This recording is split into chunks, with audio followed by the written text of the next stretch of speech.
Bonjour à tous et bienvenue aux vidéos de l'Éco-Marché de février, une revue mensuelle de l'actualité dans le secteur des grains. Tout d'abord, le rapport mensuel de l'USDA a été qualifié de neutre. Selon les estimations du département américain de l'agriculture, les stocks finaux du maïs vont légèrement chuter, tandis que ceux du soya et du blé vont légèrement augmenter. Les stocks mondiaux des grains vont décliner pour les trois principaux grains, mais il y aura toujours une abondance des récoltes.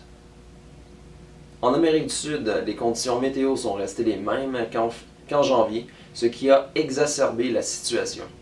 Les cultures au Brésil sont en excellentes conditions, tandis que l'Argentine s'est asséchée.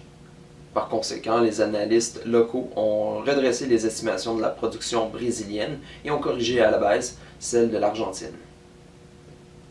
Les journées de conférence sur les perspectives agricoles de l'USDA ont eu lieu aux États-Unis le 22 et 23 février. Lors de ces événements, le département américain de l'agriculture a publié ses premières estimations officielles sur la prochaine année.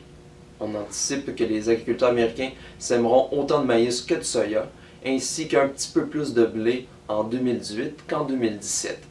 Toutefois, le portrait reste globalement le même.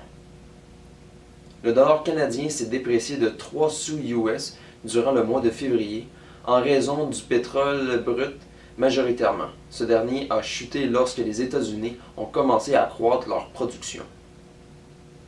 Sur les marchés locaux, la chute du dollar canadien n'est pas venue redresser les bases en dollars canadiens qui se sont stabilisées, ce qui signifie que les bases en dollars américains ont décliné pour le maïs et le soya.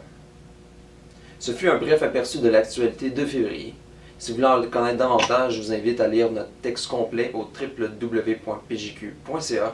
Je vous donne rendez-vous dans un mois pour l'édition de mars. Au revoir.